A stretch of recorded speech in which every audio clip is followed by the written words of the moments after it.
Dr. Homebrew is brought to you by 5 Star Chemicals, providing safety and cleaning supplies for brewing, distilling, and winemaking at 5starchemicals.com. Doctor, look. Stand aside, nurse. I'm Dr. Homebrew. Stand clear.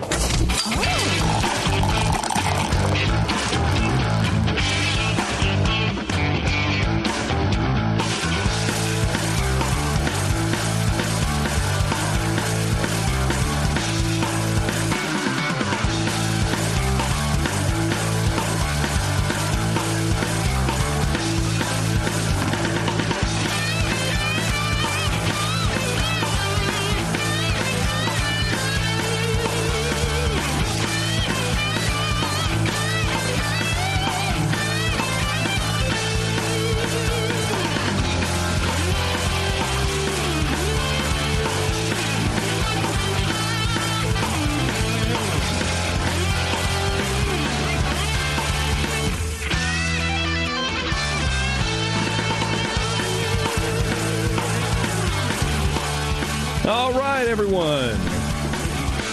It's Wednesday. It's a random Wednesday. And, of course, that can mean only one thing. It's another edition of Dr. Homebrew. That's right. Here we are again, doctoring up your homebrew. Where randomness reigns. That's true. Especially in what we get sometimes. Randomness is king here at not only the Brewing Network. I think our website's down. No, it's up. Okay. Oh. All right. I've been trying to log into our stupid website for like 5 minutes, and it just kept loading. And finally it comes up. Got to get in the chat and talk to my 4 people. Hello, 4 people. 4 people. If they were Indians, would they be called foreskins? I'm not going to touch that one. No? Okay. You're not going to touch a foreskin joke?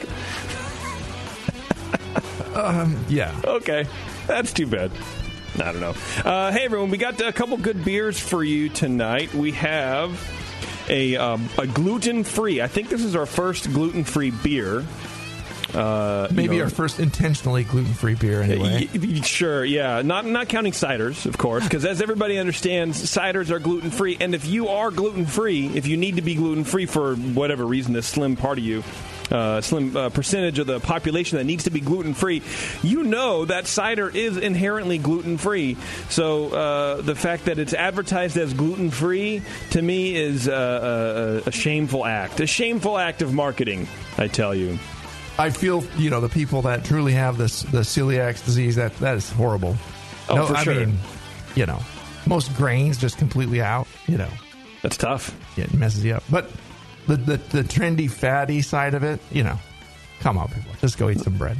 Right. But also, if you're trying to avoid gluten, you know what things are gluten and what things aren't gluten. Yes, you and should. You know that apples aren't gluten, so deal with it. Anyway, it's a gluten-free American blonde ale. I'm excited to try that. And our first guest, we'll get on here in a second, has a spruce tip, a spruce ale. It's 8% made with spruce tips. Greg Burt is his name. Maybe I shouldn't say his last name. Greg Jones is his last name. And it's a double Imperial, IPA. Yeah, double IPA. That'll be interesting. Before we get to Greg, I do want to address our sponsor, 5 Star Chemicals. Of course, everybody knows 5 Star. You can go to 5starchemicals.com for the best way to not only clean but sanitize your equipment. And we try to drum this into your heads, into your little home brewing heads, that you cannot clean and sanitize in one fell swoop, in one step. It takes 2 steps. You have to fill PW and let it do its work, and then scrub it out, and then fill it with sanitizer, and then let it do its work. Thou canst not sanitize, but accepting that thou first cleaneth. Right. Yes. Verse 1, Padre, chapter 1. Father Cooper over here. So check them out, 5starchemicals.com. Fire them an email. If you see them, if you saw them in NHC, hopefully you went and talked to them because they're really lovely people. And if you see them at events, they do tons of events. Go up and talk to them. Thank them for sponsoring our show because we really would not be here without the support of 5 Star. And they give you a little pack for being on the show. If you want to be on the show, email jp@thebrewingnetwork.com, and I will make sure eventually, it might take me a couple of months, but eventually you'll get on the show. And it'll be nice. It'll be good for you. It'll be good for me. and it'll be good for Brian. Really good for your friends who drink the beer. Yeah, for sure. Because hopefully, if you haven't heard of 5 Star, now you've heard of them. Now you can go, let me see what this is all about. Suddenly your beer will be better. Your beer will be better. They will take care of all your sanitation needs. That's what they do. That's what they do. Speaking of what they do, we have a special guest host today, Keith Cost. Hello, Keith. Hello. Welcome. I don't have you on. There you go. Try it now. Hey. You'd think I haven't done this before. It's my first time. And you are a master BJCP judge as well. Correct. And how did you get roped into doing this show? The show, Brian contacted me, I guess, and asked me to do it. And I, for some reason, said yes. We lucked out in that we got to brew some beer at 21A together. Okay. We made Keith's winning Kolsch. He was I had that beer. It was our best of show winner at the Oktoberfest competition last year. All right. Start brewing those German beers for this year's, and try to beat Keith. That's what you're doing? Are you going to do that? You going to try to? I don't know if I'll enter it again. The competition is fierce, man. These people in their German, the lagers and It used to be we'd get more. Well, the last 2 years of Kolsch has won, but I mean, we used to get like the Kolsch category would be really full, and then sometimes you'd have fewer lagers. Well, you get a lot of Oktoberfest and stuff, but yeah, sometimes the pilsners and stuff would be a little light. Now, I mean, like last year, we had a ton of really great, lighter lagers and good German stuff. I love the German beers. You have to, or else they kick you out of the country. Yes. If you don't like. Do you find that a lot of the lighter stuff is because that's what people want to drink, like on their own? Like, you're not going to brew something specifically for a competition that you're not going to drink on your own, right? No, I mean, typically, the typical part of it is enjoyment. You went to Germany and had a good German pils there. Yeah. And you buy one here and it's just not the same. Like, well, I have to brew it. So, yeah. That's true. And sometimes you get clubs doing projects and stuff. If there's a Kolsch project or something in a club, you might get inundated with them in your competition. I think that's happened a time or two. I don't know for sure. I could see that. I could definitely see how a club would kind of take that and run with it. But I think Kolsch is a popular German style. Well, yeah, and that's because it's easy to brew, it's easy to drink. Also, a lot of people like it. Yeah. Like, I can't see having a Doppelbock competition, a club competition, would warrant or would yield as many entries as a Kolsch. Yeah. But you'd be surprised, too. I mean, the first year we did it, we didn't get very many Bock entries at all. We had to combine it with the, smoked beers and stuff. And then the next year or two, we got, all of a sudden, tons of Bocks. It was like, all right, cool. Everyone's tired of that other shit, that lighter shit. I didn't expect it. We actually had to adjust the way we group our categories together. Anyway, enough about Oktoberfest competition. I'm not advertising Entries due on September 2nd, I believe. Somewhere in there. You got a website for these people who are now going, Jesus, Brian, just tell me the website. Madzeimergists.com/Oktoberfest. Okay, good. All right, let's get our first guest on the phone. What do you think? Please. Greg, are you there, buddy?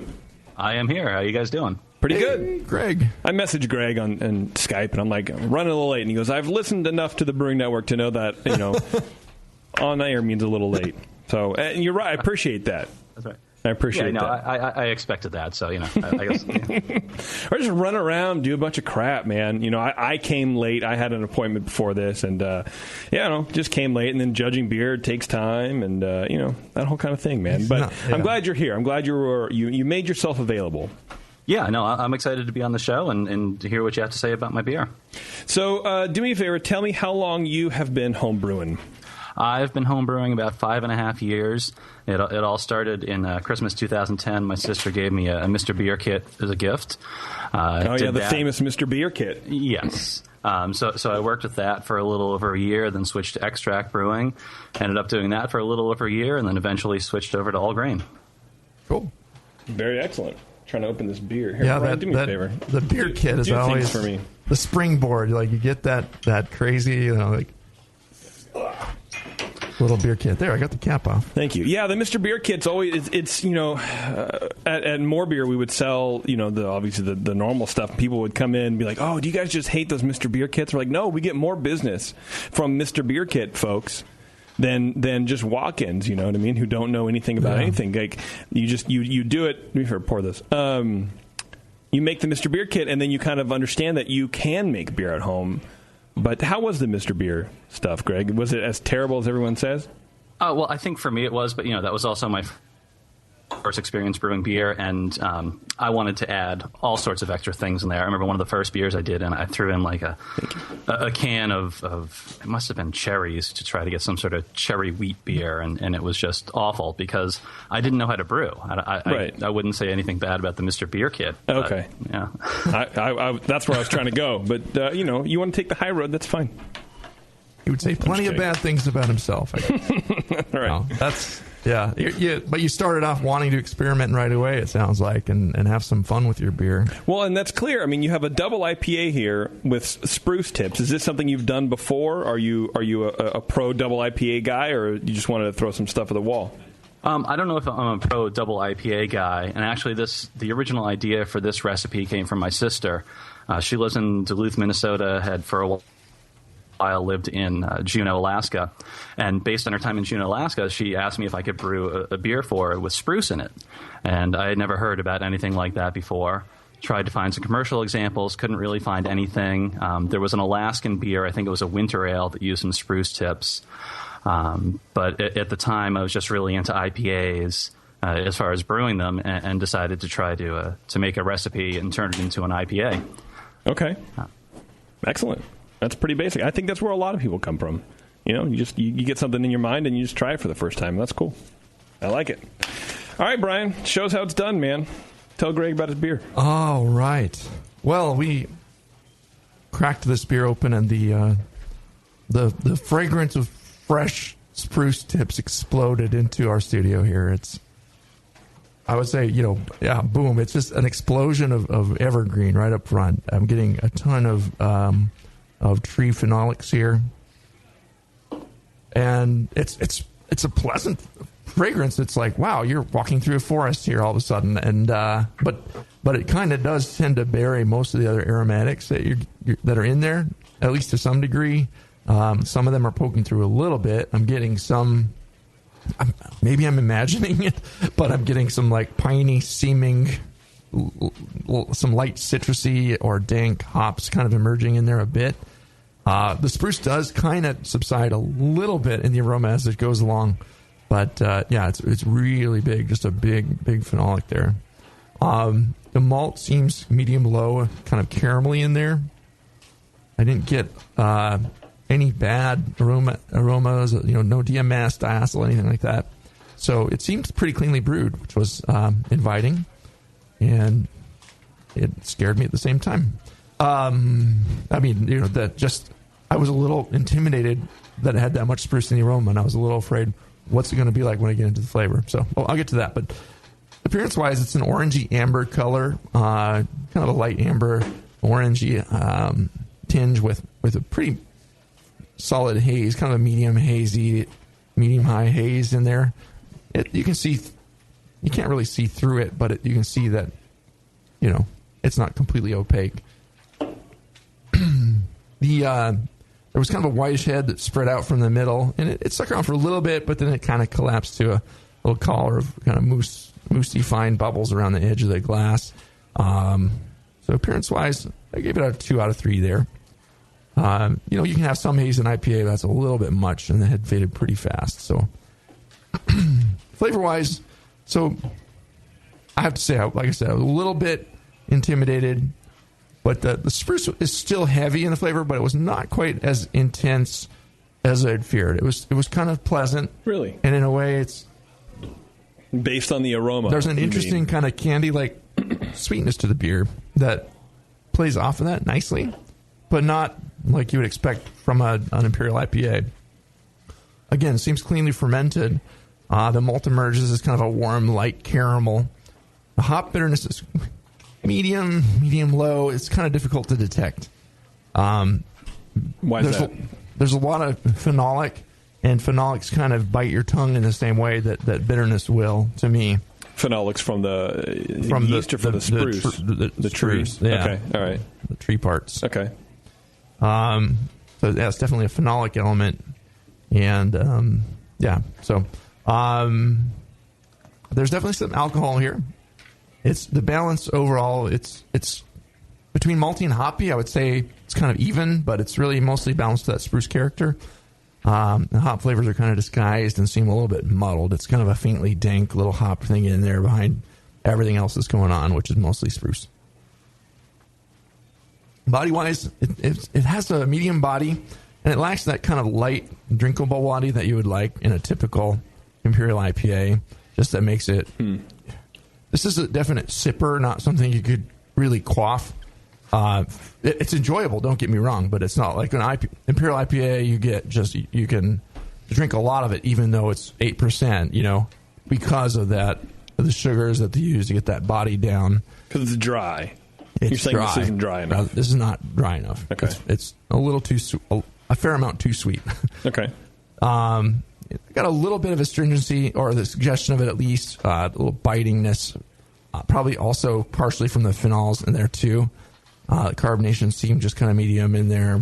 But yeah, overall, I thought it was it's an enjoyable beer. I can enjoy sipping it. But there's just too much spruce, especially in the aroma. It's drinkable and it's a fun beer. It's just not screaming double IPA to me.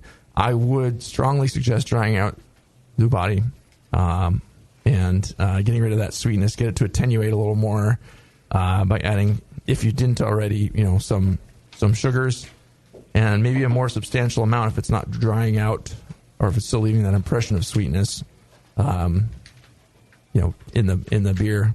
And the body is just, it needs to be lightened up. So if you dry that out, that's going to help. But first, just, if you really like it this way, please brew it again this way. It's an interesting tasting beer, but I wouldn't call it a Imperial IPA, or maybe more like an American strong ale, like a stock ale or something kind of arrogant and in your face, but not like super hop focused, because the hops are just getting buried.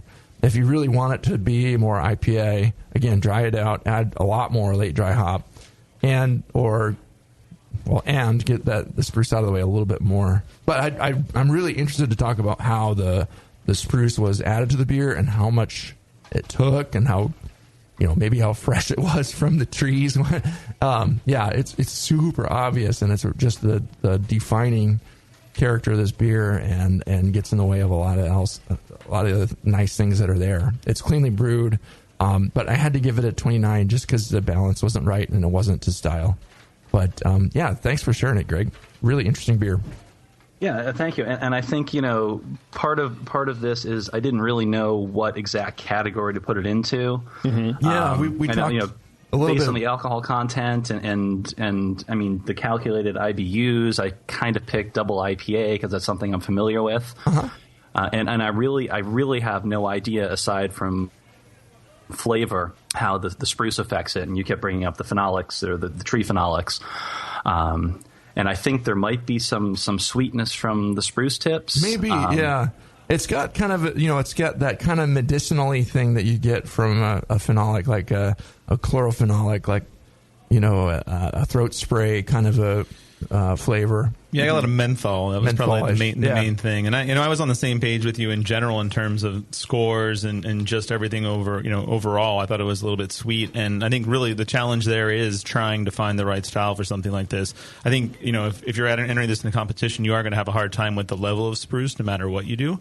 But you don't necessarily have to pick something. You could just say a strong ale with spruce and even describe it as not an IPA. You don't have to actually pick a classic example, but just sort of describe what the beer is and then enter it that way. But I think with the amount of spruce, you would have a hard time doing that well just because it is heavier. You would score probably in the mid-30s. I scored it a 28 as well because I was considering the double IPA sort of category and how it interacted with the hops there, and I really couldn't pick up much hops either, and the sweetness also was on the high side for me too. So I think those are some of the reasons I would give it the 28. But I think you could probably, even just by changing the style, you could probably boost it into the 30s in a competition. But I think to really nail it in place, you'd probably want to lower the spruce somewhat.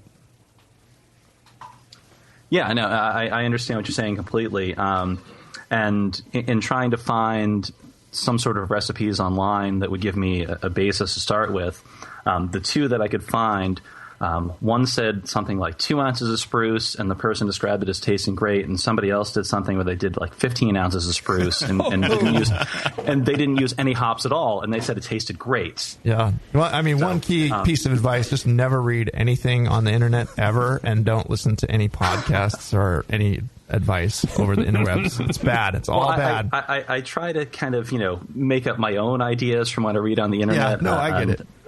Well, and I think the key there is the guy who used 15 ounces but no hops. Yeah.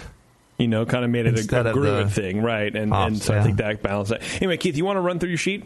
Yeah, I mean, like I was saying, I think it's pretty similar. I got menthol off the nose, spruce again, a little bit of malt sweetness. It reminded me really of taking sort of a spruce tip and sort of squeezing it between your fingers, really, and kind of the stickiness and also the aroma there that you would get by doing that. It was really powerful in that way. Color, pretty much the same thing. I had deep gold, light amber, medium haze, low white head. Very persistent, though, in terms of sticking to the sides of the glass. Once again, in the flavor, we're talking about a big spruce. High sweetness. Once again, I thought that was high for the style. That's why I kind of mentioned that. Notes of caramel, a little bit of biscuit, but very clean overall, both in the aroma and flavor. I didn't mention that, but very good job in terms of fermentation. Well made in terms of that. Not too fruity. No off flavors really there. Bitterness, I thought was medium. I thought it was probably medium low for this style, really. I thought I could have maybe even punched it up a little bit, but it could just be the spruce pretty, dominating everything overall, or even just the sweetness being a little bit high. I think kind of hid the bitterness a little bit, but I thought it was probably still within style, but at the very end of the style. Probably, like I mentioned, drier, and I'm not really getting any hops at all. I know Brian said he had a little bit of hops. I really wasn't able to pick them up in aroma or flavor at all. I was really digging for them, and some of the hop characters I pulled out were related to the tree. So I think I might have been kind of grasping at straws to give the benefit of the doubt that there's got to be some hops there if it's declared as an IPA. But yeah, it is really, really hidden and buried. And not to jump to overall impression, but I will. I think one interesting thing to do here in this beer would be to give hops that don't have the piney perception. Use something different. Use like Citra or Centennial or something a little bit different, and sort of contrast that against the pininess. Instead of, I'm not sure what you did, but if you're using something like Chinook, where you have a lot of pininess to start with, then it kind of just sort of blends in and you really can't taste it. But I think with the amount of spruce here, anything is kind of be a little bit overwhelmed. I got some alcohol again, like Brian said, and medium warming, probably what I would say there. Medium body, medium carbonation across the board, all okay for this style. And then finally, with overall impression, it is really powerful. I dial back the spruce. I'd consider blending it if it were a keg beer, but looking at the bottle, it looks like it was bottle conditioned. So if you're interested, it was. Yes. Yeah, in competition, sometimes you can make a beer like this where you overshoot, and then you can make something else and sort of blend it back, or even just to drink it, you can blend two kegs together or whatever, just to sort of blend together those flavors if you overshoot. And that's one trick. I think the other thing you really want to do when you start is always go low for the first batch, or go on the somewhat lower side, and then next time step it up instead of going too high, unless you have the ability to blend beers. That's good advice. You could also, brew pour a half keg of something, a nice Imperial IPA, and gently pour a couple bottles of this into there, and you might get some spruce character in the 2.5 gallons or whatever. It really is strong enough that I would think that would carry through, and it tastes and smells so fresh. It's like the boughs of the juniper tree are like brushing across your nose here. It's just boom. I mean, it's a fun beer. I don't want to be all negative about it. I did enjoy it, and it's just a little bit for judging wise, it's a little bit overpowering in terms of. It's a sipper, like Brian said. I wouldn't want to have a couple of pints of these probably, but on a cold night in Minnesota or Alaska, I can see sitting down and having a brandy snifter of this. Absolutely, Greg. You want to run through how you added the spruce tips here? Yeah. So why don't I go ahead and give you kind of the full recipe? Okay. Yeah. Because you're talking about how the hops work in and the grain. Well, so I'll start out. So the grain bill is 15 pounds of 2-row pale malt and a half a pound of Cara Munich, and that's it. Did a 60-minute boil, and I put in 2 ounces of Simcoe right at 60 minutes. They account for 70 IBUs, and then 1 ounce of Chinook at 10 minutes accounts for 12 IBUs. And then also at the 10-minute mark, I put in 4 ounces of the fresh cut spruce tips, and then I fermented it with the White Labs WLP 001 California ale yeast, and I made a starter from that as well. But as far as the spruce tips go, I have a spruce bush in my garden, and at least in the Northeast in Massachusetts, it gets fresh growth in May. So this is a beer that I've brewed the last 3 years on Memorial Day, because it kind of makes sense. It got fresh spruce. This year I made an effort to only cut off the really fresh green parts. I didn't want anything woody in there. I've been a little maybe not so careful about trimming that bush in the past, and I've gotten some of the kind of the sticks and the woody part in there. So yeah, I mean, I definitely noticed this time around that there was a much stronger spruce aroma and flavor, and I think a lot of that has to do with making sure I only cut the fresh parts of the bush. Was it the same 4 ounces? You did 4 ounces before in previous years, or did you bump it up or down? One time I bumped it down a little bit because I did get the comments that it was like really overwhelming. Yeah. And as I said originally, this is something my sister came up with, the original idea. She didn't develop the recipe. She just said, hey, brew a spruce beer. So when I bumped it down, she told me that it wasn't enough. Yeah. So that's why I bumped it back up again. You got the really fresh, the fresh growth, fragrant green parts there, the bright green. Yeah, the light green rather like than the darker ones. Yeah. Okay, I agree. 4 ounces doesn't seem like all that much, but what you got in there was nice and pungent and fresh tasting and smelling. It's cool. And you threw it in towards the end of the boil, I would imagine? 10 minutes? Yeah, with 10 minutes left in the boil. Okay. And I think that part's probably lighter as well. Like the freshest part is probably lighter than if you get any of the stick or any of the darker parts, probably a little bit heavier. So by making that amount, putting that amount in, and probably adding even more intensity. But yeah. I agree with you, Keith. You were talking about menthol, and I think with like maybe the hops and kind of the dank nature of some of those hops, I just straight got eucalyptus. Which is that component, but it's that the tree compound, the kind of more organic flavors, or at least in the aromas. And then when I was tasting it, I couldn't help but taste orange. Very orangey to me, like artificial orange, like an orange candy. And it does have a sweet kind of candy-like presentation to it, and like that caramelly, maybe some of the munickiness and the caramunic and the dank hops maybe, and then the chlorophylls or whatever from the spruce tips is kind of fooling me, but I don't know, it tastes like a orange candy. I mean, there's oils too in that spruce, right? I mean, it's orange oil and spruce oil might have some common things, but it's nice that it's not absolutely killing the head too. So with all that in there. Yeah. And Greg, this is this year's version of it? You said you make it on Memorial Day. Is it this one's from this year? Yes, this one is from this year. And actually, this year I went ahead and cut another 4 ounces of spruce and tucked it in the freezer so I can make another batch of this in the fall. Because as one of you mentioned to start with, kind of tastes like or it smells like there's a forest in the studio. So I've gotten pretty much two comments about that. People say it tastes, or it tastes and smells like a forest, and some people say it tastes and smells like Christmas. Yeah. So I like to have a batch ready to go in the summer, and then another batch ready to go in wintertime. Yeah, that's one thing we're talking about too, is like, entering it as a 34C in the 2015 guidelines, just as an experimental beer. That's just kind of the catch-all. I was trying to think where it could go, and it does kind of jump into a little bit of those holiday kind of beers too, like a winter seasonal beer, maybe you could call it, and that would be a nice place to put it with like a an American strong ale base or something like that.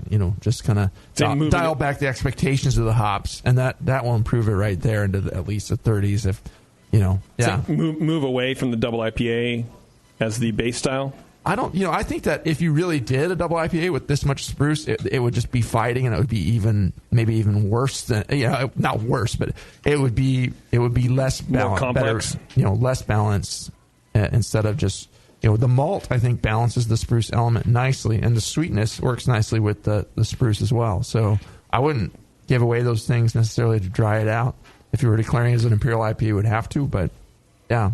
Yeah, I think you mentioned American Strong Ale. I mean, even that sort of calls for some hoppiness, some aroma, and maybe you could just do more generic and say something like it's a pale, strong ale, something like that, where you don't have to declare exactly. You can declare just a porter for a base style and not have to say it's an English porter or an American porter. You can kind of do the same thing with this as well.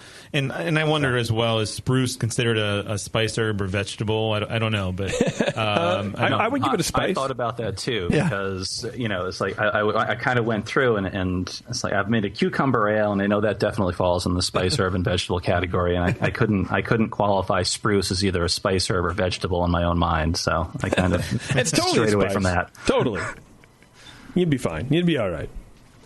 Well, Greg, do you have any questions for the guys? Yeah, I mean, I think we kind of went over it, just in general, how to improve this beer, and they gave a lot of good advice on that. The other thing is, you mentioned somebody mentioned it was a little hazy, and I know I get some chill haze. And the beers that I have looked really perfectly clear to me. I wonder if any of that has to do with shipping or we always something blame else. JP for those kinds of things. That's true. He probably transported it in his car earlier today. I never refrigerate the beers that I get, so they're kind of no. They probably got a little shook up moving from the walk-in to the studio. I actually tried to simulate shipping through UPS when I knew it was shipping. I left a bottle out, and every day when I got home from work, I actually shook it up. and then when I knew it arrived to you, I put it back in the refrigerator, and that bottle is what I'm going from now, and it looks clear. So it's not horribly hazy. It doesn't look like a New England IPA or anything like that. There's just a little bit of haze. I think it's appropriate. I mean, I don't think it's way out of style in terms of haze. There's just a slight haze. You can see the head when you look at it from the bottom with these little sampling glasses we use in here, so it's not like it's opaque or anything. And I just want to say, being from Massachusetts, I am in complete support of the West Coast IPA style. I don't like the orange juice look. Thank you.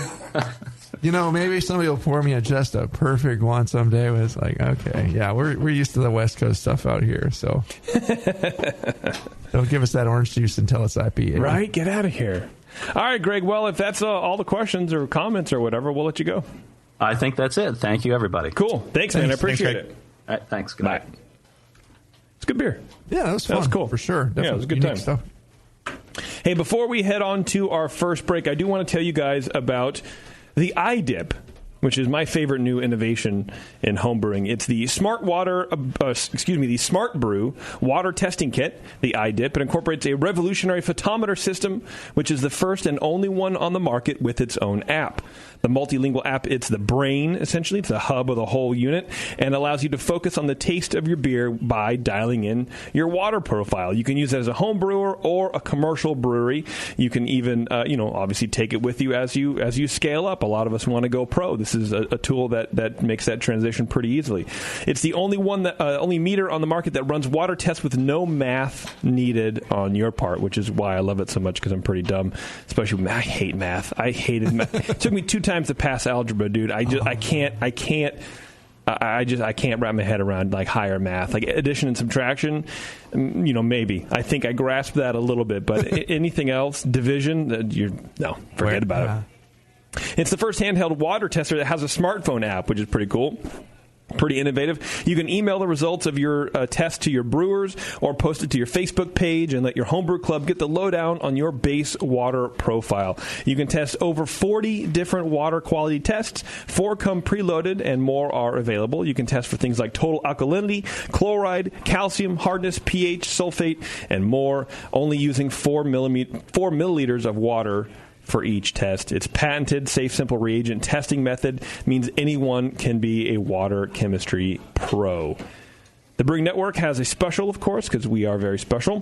Podcast listeners, enter code TBN10 at checkout and save $10 on either the standard or advanced Smart Brew testing kit.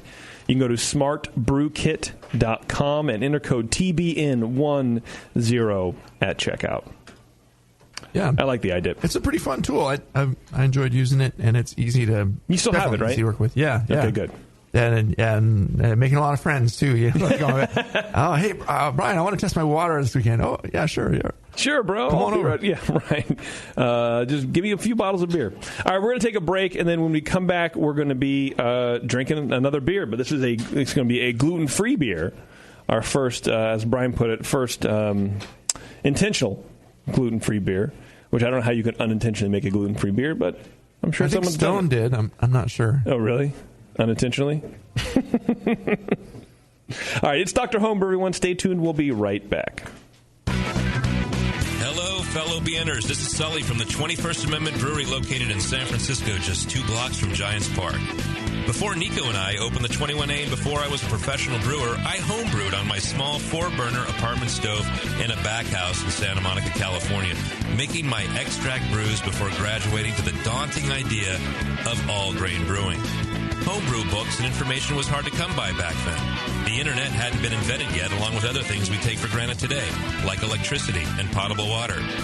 One thing I wish I had back then when I was learning was a radio show that could teach me the ins and outs of brewing and answer questions that I had about homebrewing, a resource for making great craft beer. The 21st Amendment Brewery is excited to be a proud sponsor of Dr. Homebrew, a great show that teaches you what you need to know about making incredible beer. Good stuff. Listen up, you might learn something. I certainly did. And thanks for your support. Tasty Crack Games. Since the first time the Brewing Network microphones turned on, More Beer was behind it. More Beer sponsors the programming on the BN because, like you, they love brewing. And like the Brewing Network, they love sharing their knowledge. Morebeer.com isn't just a website to place your next equipment or ingredient order. Morebeer.com also gives you access to free beer information that will make you a better brewer.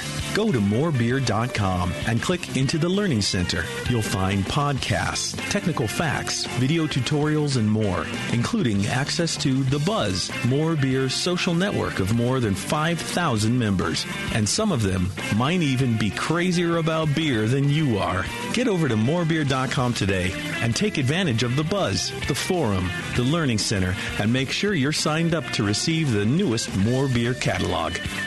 More Beer, bringing you absolutely everything for beer making. That's it. I've had it. I am never putting hops in my beer again. What? Why? It's just too ridiculous. Insane prices, stupid contracts, high shipping costs, crappy selection. Dude, you need nOOb. nOOb will rock your f***ing face right the f*** off your f***ing skull. $5 shipping to all 50 states. Plus fantastic international rates get you low prices on nOOb's great selection of hops and more. Whether you're a home brewer, a pro brewer, or a homebrew shop owner, nOOb can get you the hops you need in increments big and small. Single orders, spot buys, or full contracts. And there's only one place to join the uber special secret elite bare bones club where you'll get the best deals anywhere. Holy f***ing shit. NicoBrew.com. NIKOBREW. nOOb, your bare bones buddy in the brewing business.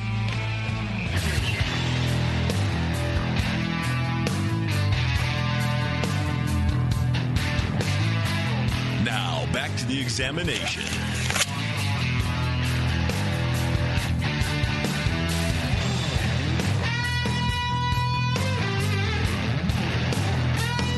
All right, thanks for hanging out, everyone. We are back. And I'm going to get Jeremy on the line here and talk about his gluten-free beer.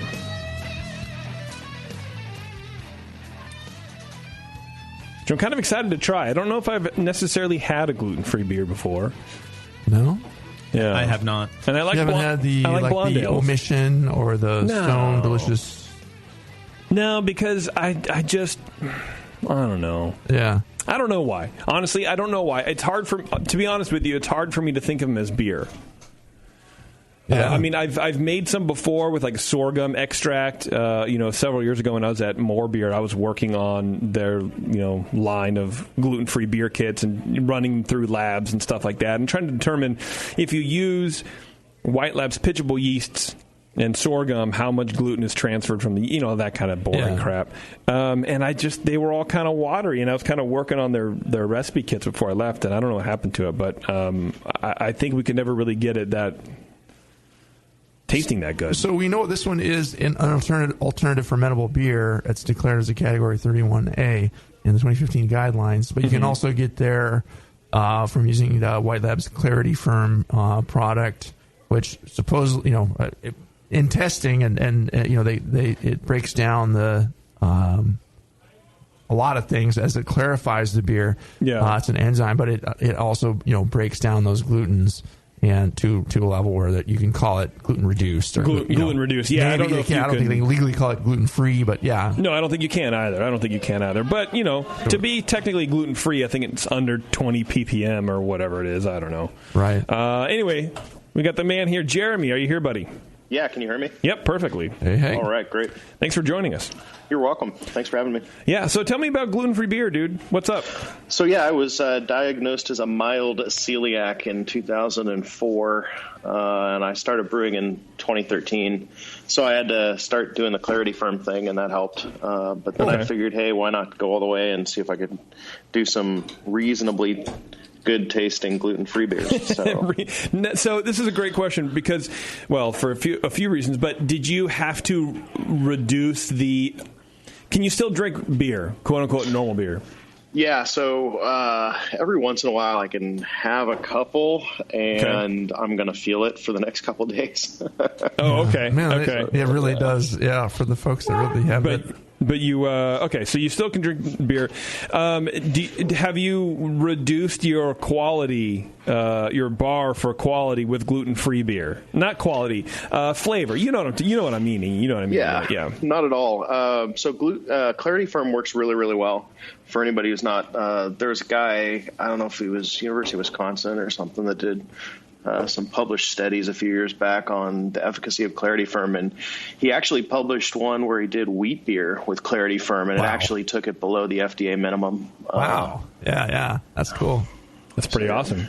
But you don't, because I don't know that I would imagine that if I had celiac disease, and I've imagined this before, that I would instantly have to go, okay, all the gluten-free beers, it can't be good.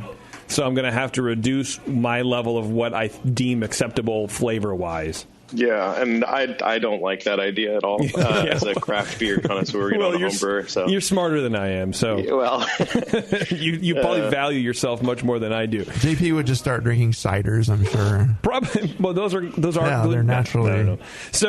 So did you use the Clarity Firm with this beer, this American Blonde? No, this is actually done with 100% gluten-free grains on completely cleaned equipment, fermented it with USO5, and that's cultured in a gluten-free environment, unlike the White Labs or Y-Yeast products. Oh, good to know. Okay. Yeah. So yeah, it's 100% gluten-free without any enzyme additives.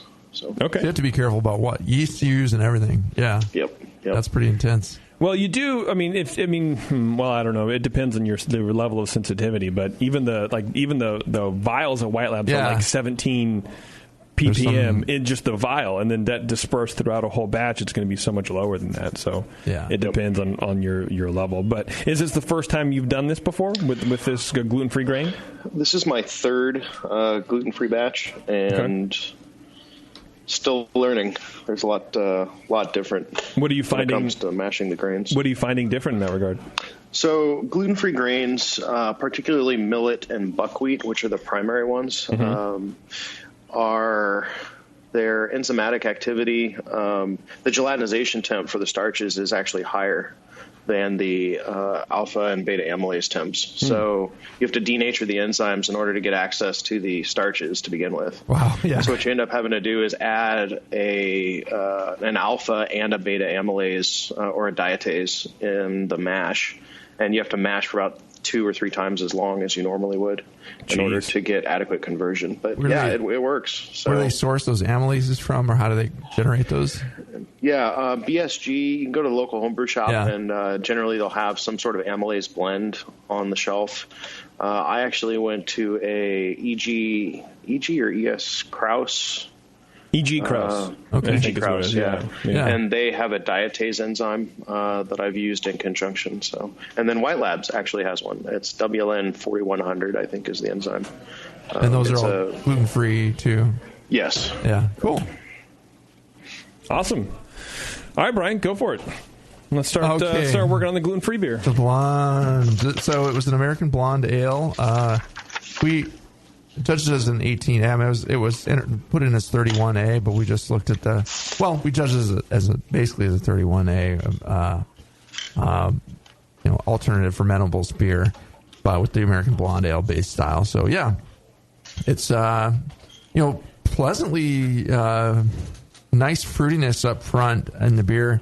The first thing I got was a big kind of pear-like and some appley esters in there. And that's over the top of kind of a neutral, light, kind of grainy malt base. It's malt balanced. Doesn't have, there's just a very faint background of a kind of a spicy hop in there, a little earthiness maybe, but I didn't get any diacetyl or acetaldehyde. I thought I got some DMS in it, some little corn-like cooked corn kind of DMS. And a low hint of some alcohol, actually. I don't know how strong it is, but it might just be because everything else is so light that the alcohol kind of popped out there at me. Anyway, it's a really pretty beer, brilliantly clear and straw-colored beer with a low white head. It faded to a color of fine bubbles after a fairly quick while, which is forgivable for a blonde ale. It can fade fairly quickly. Just has these nice, bright, sharp, bright yellow highlights, and it's just a really pretty beer to look at. So, nice job there. Flavor-wise, it's got a low, clean maltiness with a grainy impression to it,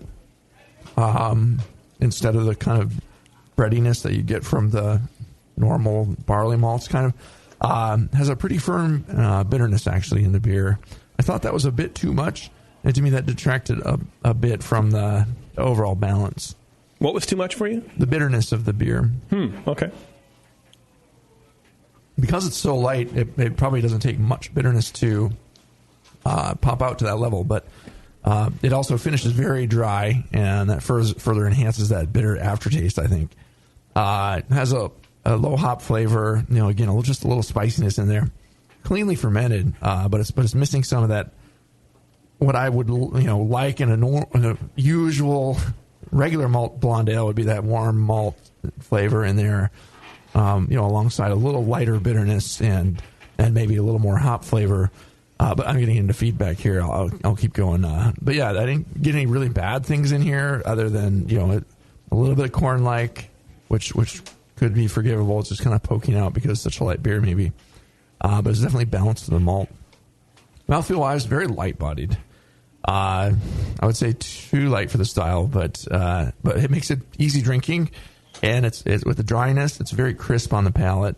I thought I got just a bit of astringency in there, just distracting a little bit, but not too much. There was no real warmth. The CO2 was kind of medium and out of the way, but it had a little bit of spritz to it. Not you could go heavier on this, but it might not help it because it's such a light flavor too. You just start getting carbonic bite and not much else. So I think the CO2 is actually at a good level. Overall, it's a pretty nicely executed and a very drinkable blonde ale with the good use of the alternative fermentables.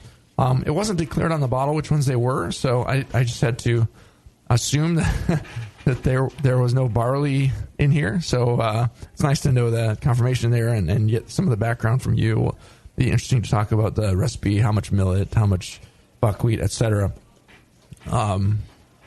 I don't know. I was trying to think of ways to, without knowing what the malts were, to increase the complexity of the malt component of this beer. You might try bringing in some other alternative fermentables with a little stronger flavor, maybe a little bit of like sorghum, rye, or something. Yeah, maybe. Oh yeah, maybe rye. Some sorghum or something. Apples. Something. Yeah, some barley. Oh wait, no. Do they make? Yeah, no. They don't make gluten-free barley yet. What about like a turbinado sugar or something like that? Like something the sugar would just dry out the body too much. Yeah, well, but I guess more. the darker caramel. But yeah, dark candy syrup would be an interesting sort of thing. Yeah, if you increase the mash temperature and brought in some kind of a sugar, that might do something interesting to it. But I don't know. It might change it in but it might dry it out different direction. It might dry it out too much for the whatever addition to be beneficial. Or you might get a little kind of molassesy kind of taste in there with too much of that. I don't know. But I would just first suggest backing off the bitterness, because I think that some of the malt component that is there is going to shine through a little better. It's not like you think it's too much? Super bitter. Well, I mean, we just drank that spruce tip beer. When we tested earlier, it was the first beer we tasted. And, I mean, I guess the first beer you taste in the night is going to seem a little more bitter. It's not tasting super bitter now. I kind of agree with you. It's not like, wow, that bitterness is offensive. No, but if I swish it around and look for it, I could. It's substantial enough that we both noticed it. Yeah. So. Look, I've had commercial beers that are, quote, pale ales that are hoppier than this, like IPA. Yeah, hoppy. You can. Blonde ale can go up to about 28. It's 28 a West Coast IBUs. Style blonde ale. Yeah.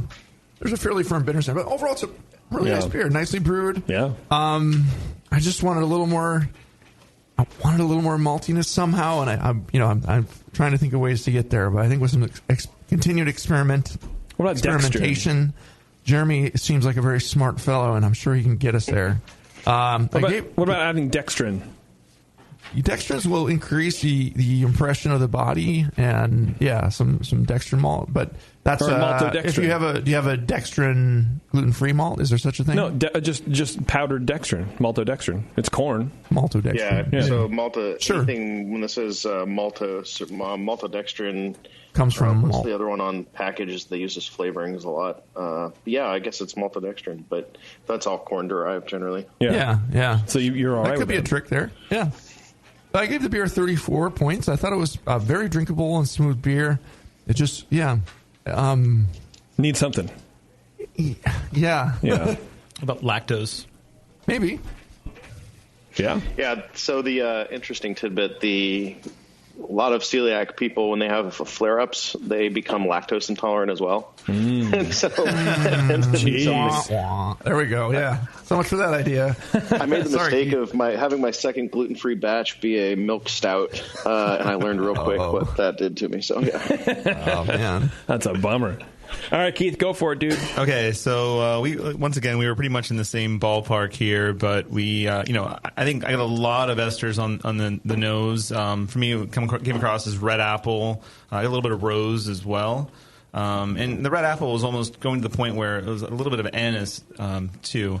I didn't get any hop aroma, but overall, beyond that, clean, a little bit of corn, too, but clean fermentation other than just the high ester levels. The color again, brilliantly clear. I mean, the color's golden. The clarity is brilliantly clear. Little bit low on the head retention or the initial head in general, but I assume that's probably from the lack of malt, maybe lack of protein. I also agree that I was a touch on the bitter side. Got some corny DMS flavor. I'll be interested to hear how the malts that you have play into that, and can you get DMS from other like millet? I'm not familiar with millet and buckwheat, so I'd be interested in hearing about if you detect that and how long you boiled and things like that. Once again, esters coming through: apples, pears, grape. A little bit high for the style for a blonde. Dry, again, very dry. Not enough malt character, but then again, it is an alternate fermentable beer. I got just a tiny bit of slickness, and even just a touch. The second bottle I've now tasted tonight, just a tiny bit of diacetyl, but it's at a really, really low level. A little bit of alcohol warming, and also just a tiny bit of astringency. But overall, I thought the balance was a little bit too much to the bitter side for a blonde ale. And overall impression, kind of wrapped it up with a lot of those things I said before, but fruity. I think possibly it's worked better as an Australian sparkling ale. So if you were looking to do this for a competition instead of a blonde ale, this seems to fit a little better there. The IBUs there, I think, go up to 35. It can be a little bit drier, and I think overall, just sort of to me, reminds me of that. It's been a long time since I've had a Cooper's, but it sort of speaks to that more, a little bit fruity and more bitter than a blonde ale, and not having that malty sweetness. And just crisp. Yeah, I like that idea for sure. That's cool. And I think that's it. Awesome. Where did you score it? Yeah, what'd you get? Oh, I gave it a 31. Okay. Yeah, and I thought maybe even just up the hop aroma and flavor a little bit too. Just add a little bit of something there, just to add a little more complexity. That's the last point. Cool. All right. Jeremy, do you have any questions for these guys? No. So all of this is playing together. A lot of the comments I hear you making about a touch of bitterness, too dry. The corn might have something to do with the 3 pounds of flaked corn that were in it. Maybe. We don't know. We'll never know. We picked it up. And Yay. 3 pounds of oats as well, flaked oats. Okay. 7 pounds of pale millet malt from Grouse Malting Company. And then 1 pound of caramillet, which was kind of intended to give it some kind of, a little bit of body, a little bit of caramel type, Yeah. something. I haven't got any of that. What is the color on that malt? Color was estimated at 4.2 SRM. Yeah. Bitterness target was 19. Yeah, the caramel, the color of that malt, though, is that kind of a... Oh, that color. I think it's low 20s. Yeah. Huh. It's not very high. I wonder what some more of that would do. Yeah. I mean, it didn't darken your beer up very much at all. No, not at all. Yeah. And the corn would tend to lighten it up. Yeah. How'd you get it so clear? Was it filtered at all, or was this... No, that was just gelatin in a keg. Okay. Gelatin will strip some of those hop flavors too. How much late hop was in it? Or so it was a 5-gallon batch. First wort hopped with a half ounce of Centennial, and then finished in a 30-minute whirlpool with a half ounce of Centennial. Yeah, and that's pretty light additions. Those could go up a little bit, especially if you're going to fine with the gelatin. And maybe back off the. Well, I think if it finished at 10:04. Yeah, wow. So it's very dry. That has a lot to do, I'm finding out, with the mashing process. Yeah. And so on some of the forums and where a lot of people are talking about gluten-free stuff, I guess there's 2 or 3 different ways to do this, but the way I've been using is do a 15 or 30-minute rest above 170 to get the gelatinization done, and then drop it down to the low, 152, 154 around in there.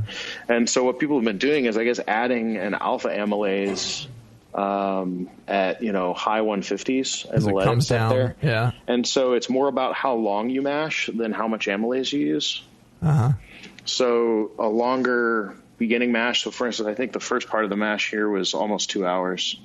And then the beta amylase. So use the first match for the percentage of sugars that you get. So your mash conversion stats, and then get the second part where you add the beta amylase for fermentability. Yeah. So the idea next time is going to be to do a longer primary mash, let it hang, and a shorter lower temp beta in order to reduce those fermentables. That's going to help increase reduce the fermentables. I mean, the crispness in it is nice, but it's going to take a long ways before it gets anywhere near the typical kind of sweetness of a blonde ale. So that high alpha amylase rest is going to help you if you.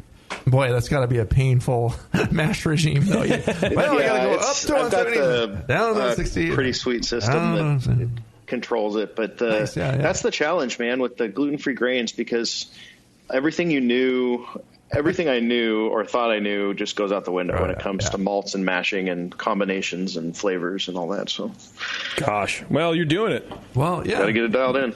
You're brewing some good beers, man.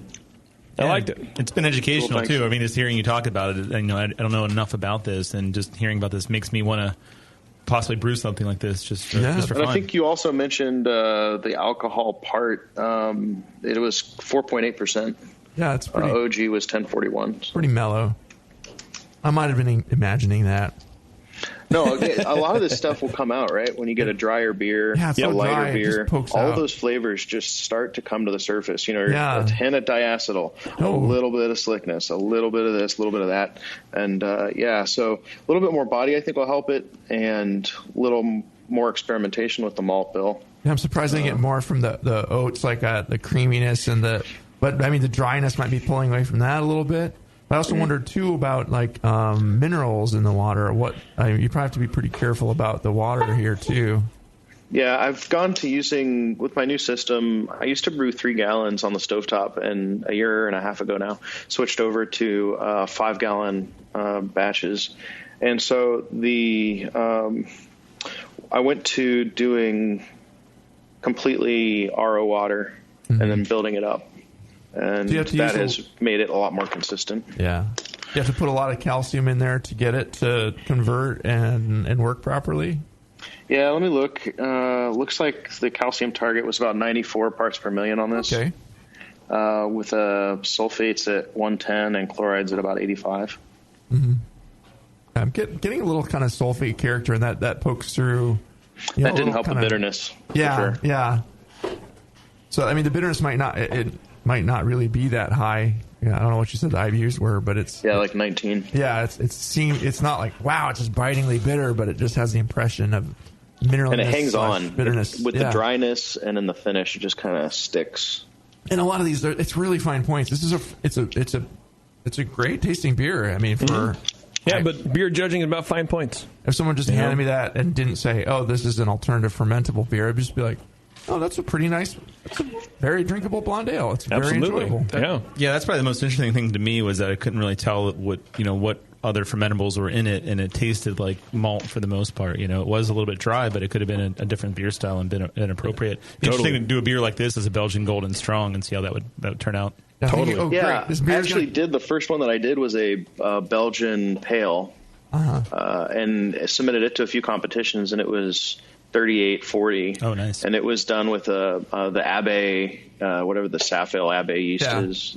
And the millet has this really interesting character to it, and it's almost fruity, which I think is contributing to some of the fruitiness that you're picking up. And it's just odd. It's a very sweet malt character, especially in the aroma.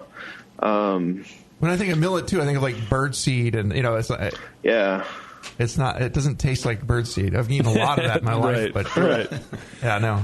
All right, Jeremy. Go home and snack on birdseed. Right. All right, man. We'll let you go if that's it. All right. Appreciate it very much, guys. Keep coming with us, man. It's been really fun to talk to you, buddy. All right. Have a good one. You too. Cheers. Cool beer. Yeah, that was all right. Fun. We're going to take a short break, and then we're going to come back. We're going to award some prizes, and then we're going to leave. It's Dr. Homebrew. Stay tuned. We'll be right back. Do you know the 3 most important rules in brewing? Sanitation, sanitation, and sanitation. And no one does it better than 5-Star Chemicals. 5-Star knows sanitation. You can only sanitize clean equipment. And 5-Star knows how to clean, too. For craft brewers and home brewers, 5-Star has what you need to keep your fermenters, serving tanks, kegs, and draft lines sparkling and free of any beer-spoiling bacteria. PBW, caustic, acid cleaners, Star Sand, SaniClean, lubricants and defoamers, pH stabilizers, and more. 5-Star Chemicals has cleaning supplies, safety supplies, heat exchangers, pumps, hoses, and valves. And 5-Star is proud to offer eco-friendly products that exceed customer expectations. If you have a cleaning problem, you need the 5-Star solution. Visit 5starchemicals.com or call 800-782-7019. 800-782-7019 and get the 5-Star treatment today. Not always free of frustrations. Years ago, brothers Bill and Jim Mitchell decided to minimize those frustrations and create an entirely new brewing process and a brand new kitchen appliance, the Pico Brew Zymatic. The Zymatic sits on your kitchen counter and connects to the internet via Wi-Fi. It comes with access to a huge recipe library full of award-winning beers and can brew your next batch at the push of a button.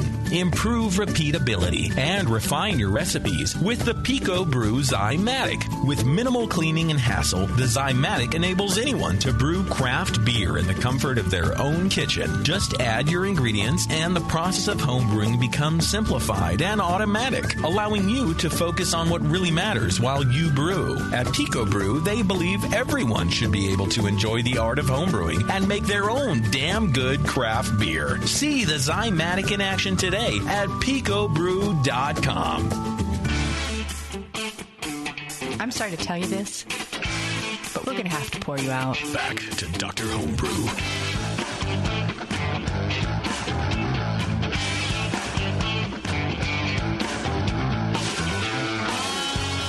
All right, thanks for hanging out.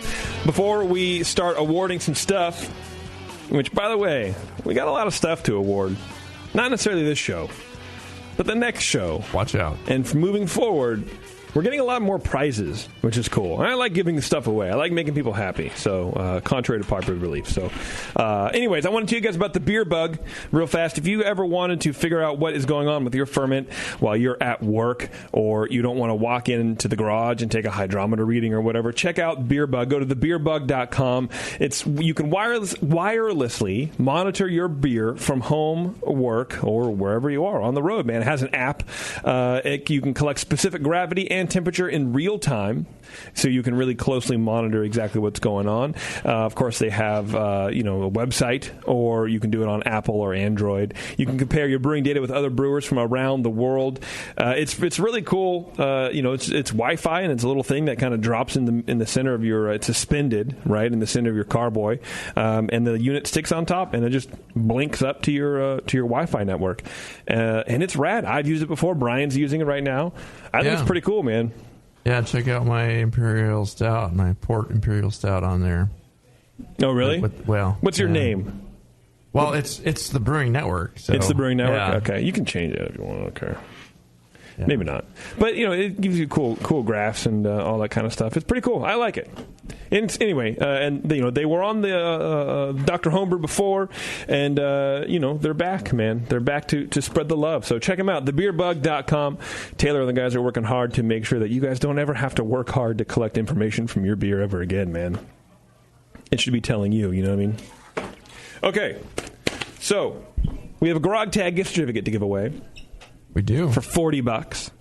And who does that go to? What are our numbers here, Brian? The beer. Tell me, number guy.